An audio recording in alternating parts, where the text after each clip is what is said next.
There was once a vampire known as Vanitas who was despised by his own kind. Unlike others of his kind who were born on the night of the crimson moon, Vanitas was born under the blue moon, a sign of an ill omen. As they feared him, they drove Vanitas away from the village. As he wandered and faced the terrors of darkness, he made a vow to take vengeance upon vampires born under the crimson moon. He created a book imbued with the power to corrupt a vampire's true name. On an airship, at the news board, a crowd gathers, shocked to learn that a vampire has shown up. No notices a woman who doesn't feel good. After helping her, his cat comes out of his cage and jumps on the woman. She introduces herself as Amelia, wondering what the man's name is, but No thought she was asking about the cat and reveals his name is Mur. The announcer reveals that La Baleine will be arriving in Paris shortly, which excites No, but he gets disappointed to learn he can't yet see Paris. Amelia wonders what he will be doing in Paris, and No explains that he is looking for the Book of Vanitas, which surprises Amelia. He isn't sure if it exists, but his former teacher sent him a letter informing him that the book had been seen in Paris. Amelia starts to feel more unwell and falls on her knees. As she screams, all the lamps break. Looking into her crimson eyes, No realizes she is a vampire. Vanitas comes from the window, attacking Amelia, but No saves her. Not wanting to give her anything, Vanitas attacks him.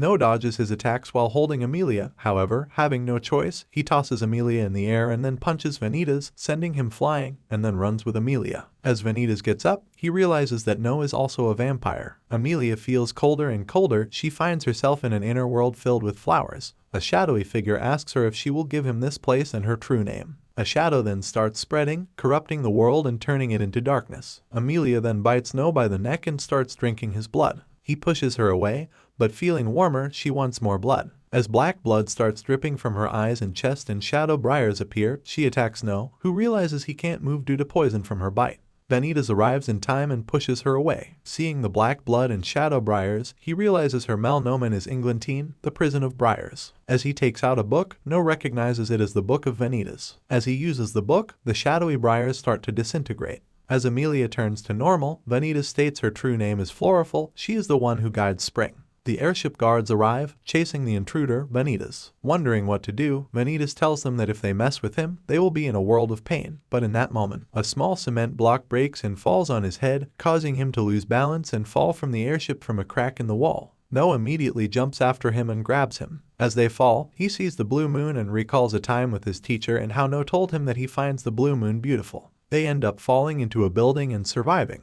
No asks Vanitas what he did to Amelia, and Vanitas explains that he used the book to remove the alteration formula, the maladies corrupting her true name. Hearing that, No gets excited and happy that the book isn't accused like it says in the stories. Vanitas laughs and asks No about his name. Vanitas asks No to join him and lend his strength, but No refuses. However, Vanitas acts as if he has accepted. Vanitas reveals that there has been a surge of corrupted vampires, and if they don't do anything, the vampires will disappear in the future, but he will save them. As they walk in Paris, Vanitas keeps asking No to join him, but he keeps refusing. No starts to feel weak, but tells Vanitas they are close to the airship. Vanitas gets annoyed that they return to it and notices some guards recognizing him as the intruder in the airship. However, in that moment, No loses consciousness and falls to the ground.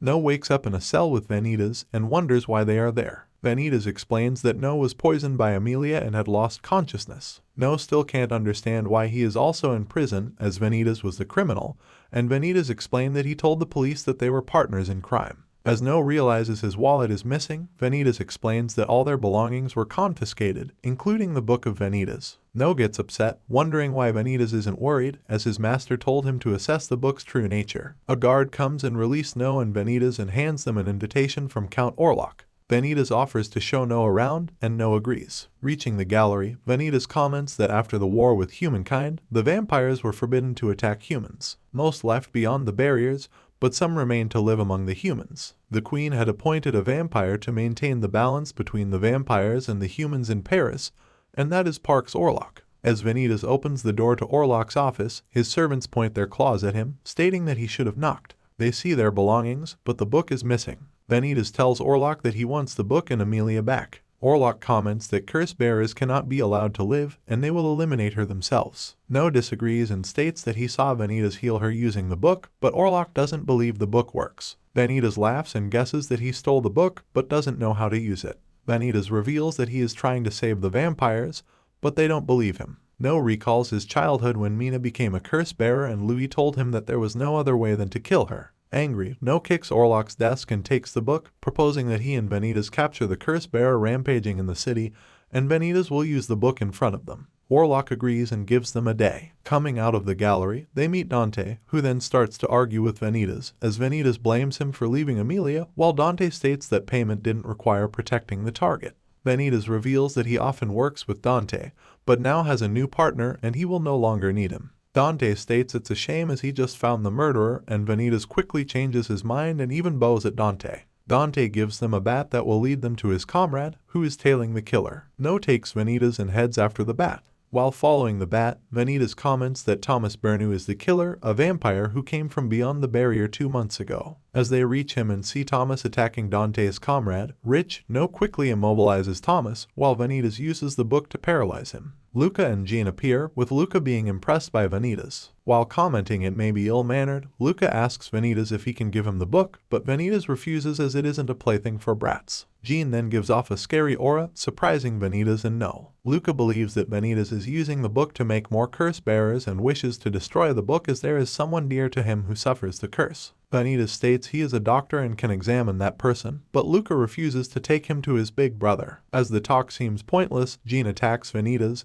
but No saves him. Having no choice, Luca orders Jean to take the book. As she opens a coffin, Vanitas sees the crimson gauntlet inside, realizes she is Ruthven's burrow, and tells No to run. As they run, Vanitas explains that during the war, 1,000 vampires betrayed their kind and sided with humans, but a single burrow had slain them all, and it was the one who wields the crimson gauntlet, the Hellfire Witch, Jean. As she managed to catch up with them, No pushed Vanitas out of the way and took on her attack. Luca comes and tells Jean that she doesn't need to kill them as she is no longer burrow but his knight. No is injured, but he managed to escape with Vanitas. Vanitas reveals that it is true that the book can corrupt a vampire's true name and that his treatment consists of restoring that name, so it all depends on the application. No comments that the potential of doing something and doing it are two different things, and even if the book was created to exterminate the vampires, it is an undeniable fact that he used it to save Amelia. No wishes they return to Orlock quickly so that they could save Amelia. Vanitas states that he figured out a way to defeat Jean. Johann and Dante join Rich and see that Vanitas is facing Jean. Jean asks Vanitas to hand over the book and she will let him live. Vanitas then introduces himself, stating that the vampire of Blue Moon had passed on to him his name and book. Even though he is human, the vampire of Blue Moon has festered on his blood and thus imbued him with some of his magic, making him part of the clan of Blue Moon. He wanted to avoid using this power, but has no choice. As Vanitas takes a stance, Jean starts to feel scared. In that moment, a werewolf-like bursts through the wall and bites Jean on the shoulder, while Vanitas states that it takes a monster to fight a monster and uses his book on Jean. Dante and the rest realize that Vanitas was bluffing and was waiting for Thomas Bernu's paralysis to go off. Jean is unable to move, and Vanitas tells her to sit and watch. Vanitas turns towards Thomas and states that he takes the form of a wolf and haunts moonlit nights, seeking the living blood of young women, and his malnomen is Loup-Garou, wolf who hunts crimson. Vanitas then opens the book and uses it, curing Thomas and returning his real name, Bucolicus. Vanitas then realizes he made a mistake and had to cure him in front of Orlock, but Orlock's servants, who were also secretly observing, tell him that they will inform Orlock of what happened. Jean manages to get up, which surprises Vanitas as he placed paralysis on her and Loup-Garou's poison should still be there. As Jean still intends to fight, Vanitas calls No, who then comes out of the shadow with Luca as a hostage. Vanitas then threatens Jean that if she does something, No will break Luca's neck. Thomas awakens and now knowing where he is or what is going on, starts to run. Jean admits defeat and asks Vanitas not to harm Luca. Realizing Luca is indeed Jean's weakness, Vanitas states that she became weak due to her desire to protect something, but he likes it. As he places his hand on her and uses his magic, Jean loses strength. Vanitas states that he got intrigued by her and then proceeded to kiss her. Jean starts to blush as Vanitas keeps saying he wishes to know her better and that he must have fallen in love. Luca gets angry and unleashes his power, causing Vanitas to take a step back. Jean immediately stands up and takes Luca. She promises that the next time they see each other, she will kill Vanitas, but that only makes him happy and it means she wants to see him again. Orlock's servants find Thomas dead, wondering who did it. A shadowy figure leaving the scene is disappointed as it went through the trouble of corrupting Thomas' name and he still died. The next day at Orlock's place, No and Mur are happy to see Amelia. Orlock doesn't believe everything he was told, but he has decided to postpone Amelia's execution. However, he still wants to keep an eye on her and tells her she will work as a live-in maid at Hotel Chowchu. Orlock states that the book may indeed have some power, and he doesn't intend to let Vanitas loose. Vanitas realizes Thomas must have been killed, and they have no idea who did it, but he is fine with Orlock using him to resolve cases with curse bearers. Vanitas asked Amelia if she had seen Charlatan. He explains that as he treated some of his patients, some realized that before they became curse bearers, they found themselves in a thick fog, and there they saw the parade of Charlatan. However, Amelia has no such memory. Orlock suggests that No examine her, revealing that he received a letter from No's teacher that informs Orlock of No's full name and asks Orlock to provide assistance to No. Manet wonders what archivist means, and Knox explains that it's a clan with the power to read people's memories by drinking their blood. Amelia agrees to cooperate.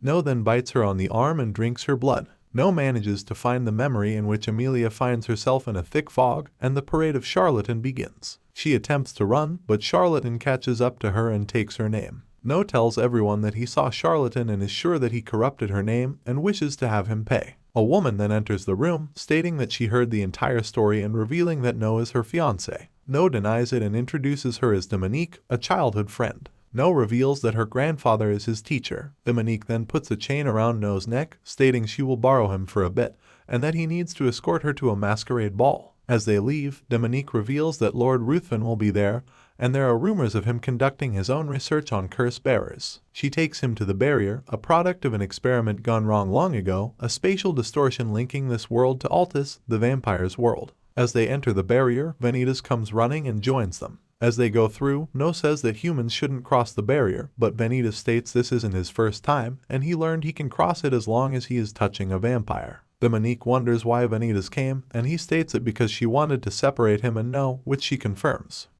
Dominique takes No to her carriage to change clothes for the ball. No wonders if she is upset because of Vanitas and wonders if it was a bad idea to bring him, although he thought it would be good if he came since they would be learning more about curse bearers. Dominique explains she is worried as her grandfather is involved with the book's bearer, but his involvement with the curse bearers is likely because he convinced himself it was his fault for what happened before. As he finds her smell good, Dominique asks No if he wants to suck her blood, and he confirms and bites her on the neck. At the ball, No and Dominique dance, but No feels uneasy as all the masks remind him of the parade of the charlatan he saw. Vanitas then jumps on the ballroom chandelier, announcing to all vampires that his name is Vanitas and that the vampire of Blue Moon passed down to him his name and book. Vanitas then shows his mark as proof, causing the vampires to attack him. But Vanitas uses the book to stop them and explains how it can easily corrupt their names. However, he assures them that he will not be slaying them and instead will use the book to save them, even if they don't wish it, as it will be the ultimate act of vengeance against Vanitas.